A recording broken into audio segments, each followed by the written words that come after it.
Hello everyone. Today I'm going to tell you about the literary term euphemism. Euphemism is a mild or indirect word or phrase used to replace a more direct or harsh one. Let me tell you simply, euphemism is using polite expressions while you are talking or while you express something. Let me tell you an example. Passed away is a euphemism for died. Now let's see this literary term euphemism in detail. Euphemism is a way of saying things in an inoffensive manner. Offensive means insult. Whenever you use euphemism, you are basically talking about something in an inoffensive way, and you are using another word for something which might be considered offensive. For example, nowadays we don't use the word toilet. Rather, we say that we are going to restroom. Now, what is this word restroom? It is euphemism. Toilet seems to be a more taboo or improper word.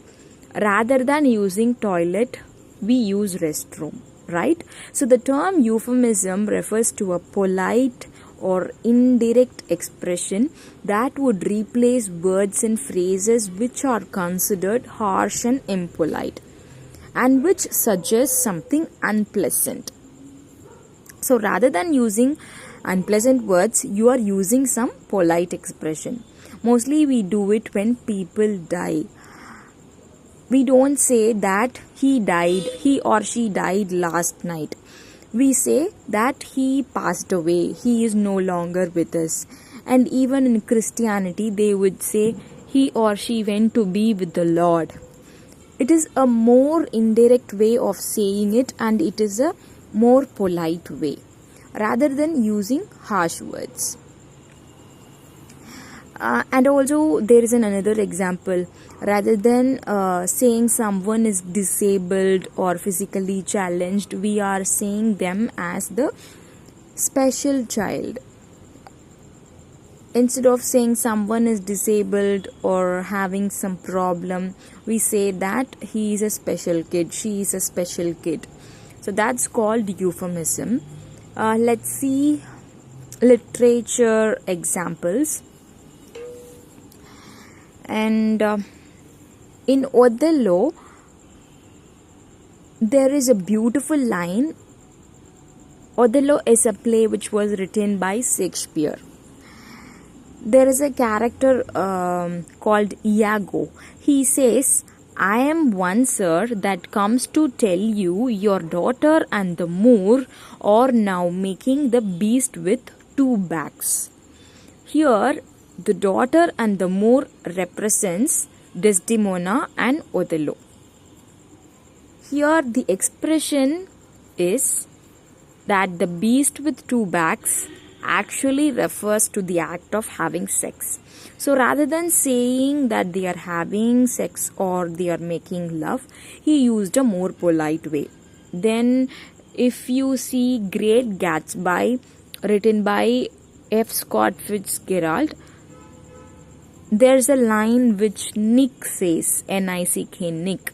He says, "I lived at West Egg, the least fashionable of the two, though this is most superficial tag to express the desire and not a little sinister contrast between them." So he is comparing the West Egg and East Egg, and he is saying that West Egg is least fashionable of the two. Now, when the character Nick is saying the least fashionable of the two, he is using euphemism. It's not polite to talk about money, so he lets the word fashionable.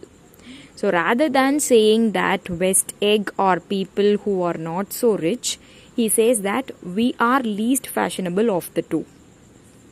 Now, by these example, you would have understood that we are using euphemism a lot in our day-to-day life.